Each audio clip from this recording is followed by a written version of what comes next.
প্রিয় বন্ধুরা, আশা করি আপনারা সবাই ভালো আছেন। বন্ধুরা, আবাস যোজনা তথা বাংলার বাড়ি নিয়ে কিন্তু আবারও নতুন করে পিডব্লিউ লিস্টের নথি যাচাইয়ের কাজ শুরু হয়ে গেছে। তো বিস্তারিত আজকের ভিডিওতে আপনাকে দেখিয়ে দিচ্ছি। এবং পিডব্লিউ লিস্টের টাকায় কিন্তু অনেকে পেয়েছে এবং অনেকে কিন্তু পায়নি। যারা যারা পায়নি তারা কী করবেন আপনাদেরকে জানিয়ে দিচ্ছি। ভিডিওটা আপনারা সম্পূর্ণ দেখুন।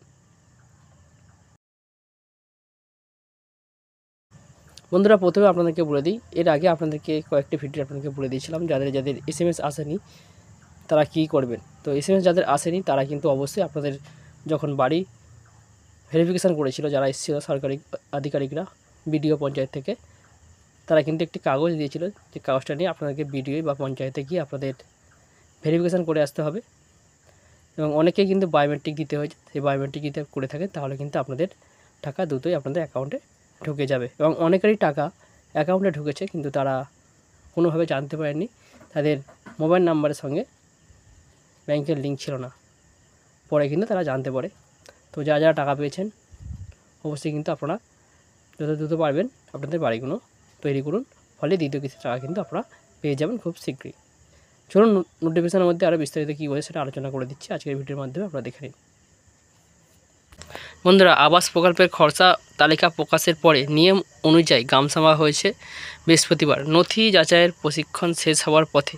সব ঠিক থাকলে কাল রবিবার বা তারপর দিন থেকেই বাংলার বাড়ি প্রাপকদের মোবাইলে নথি যাচাইয়ের জন্য সংশ্লিষ্ট ব্লক বা পঞ্চায়েতে যোগাযোগের বার্তা যাবে।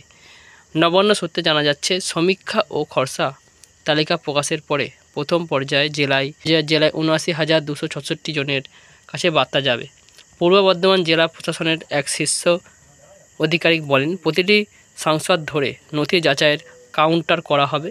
আধারের সঙ্গে সংযোগ রয়েছে সেই মোবাইল নিয়ে যেতে হবে বার্তা প্রাপকদের। বুঝতেই পারছেন বন্ধুরা, অনেকের কিন্তু আধারের সঙ্গে মোবাইল লিঙ্ক নেই। তো আমি আগেই বলেছিলাম, যাদের আধারের সঙ্গে মোবাইল লিঙ্ক নেই তারা কিন্তু আধারের সঙ্গে মোবাইল লিঙ্কটা করে রাখুন। নথি যাচাইয়ের পরে মোবাইলে OTP যাবে, সেই সূত্র ধরে অনলাইনে মুচলেকা জমা দিতে হবে তাদের।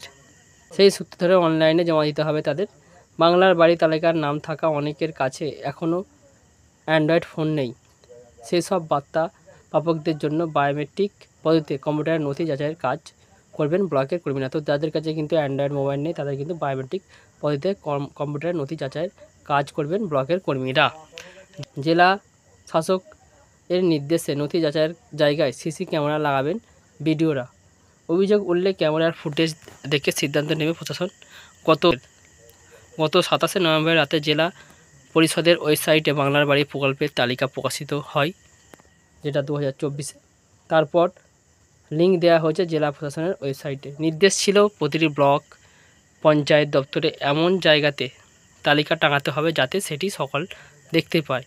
অভিযোগ, কেতুগ্রাম 1 ও 2 সহ জেলার বেশিরভাগ ব্লক বা পঞ্চায়েত তালিকায় টাঙানো হয়নি। বিভিন্ন জায়গায় চুপি চুপি গ্রামসভা সারা হয়েছে। বয়না, রায়না, ভাতার পূর্বস্থলীর মতো কয়েকটি পঞ্চায়েতে গ্রামসভা হয়েছে প্রকাশ্যে। যেসব জায়গাতে তালিকা নিয়ে ক্ষোভ দেখিয়েছেন বাসিন্দারা। প্রশাসন সূত্রে জানা যায়, পূর্ব বর্ধমানে 1,83,607টি বাড়ি সমীক্ষার আওতায় ছিল। সমীক্ষার পরে 1,30,998 জনের নাম খসড়া তালিকায় ছিল।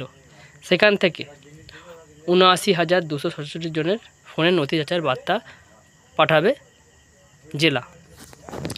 তো এই যে লিস্ট আছে, যেটা পূর্ব বর্ধমানের ক্ষেত্রে বলেছে, এবং বিভিন্ন যে জেলাগুলো আছে তাদের ক্ষেত্রেও কিন্তু এরকমই পদ্ধতি আসবে এবং অলরেডি কিন্তু শুরু হয়ে গেছে। তো তাদের ফোনে কিন্তু নথি চলে যাবে। অনেকের যায়নি এবং অনেকের আসছে। তো দুটোই কিন্তু আবাসের টাকা কিন্তু ঢুকবে। তো সময় কিন্তু লাগবে বন্ধুরা। নতুন করেও কিন্তু আবাসের তালিকা নাম উঠতে চলেছে যারা কিন্তু নতুন করে আবেদন করবেন। তো আশা করি বন্ধুরা বুঝতে পেরেছেন। এই ছিল আজকের আপডেট। টাকা পেতে কিন্তু দেরি হবে, বিশেষ করে পিডব্লিউ লিস্টের খুব অল্প অল্প করে ছাড়ছে, যার জন্যে কিন্তু টাকা পেতে দেরি হচ্ছে। তো এই ছিল আজকের আপডেট। সবাইকে অসংখ্য ধন্যবাদ। সবাই ভালো থাকবেন। ভিডিওটি ভালো হয় চ্যানেলকে সাবস্ক্রাইব করে রাখুন। এই চ্যানেল ভিডিওগুলি আপনার বন্ধুদের সঙ্গে শেয়ার করতে ভুলবেন না।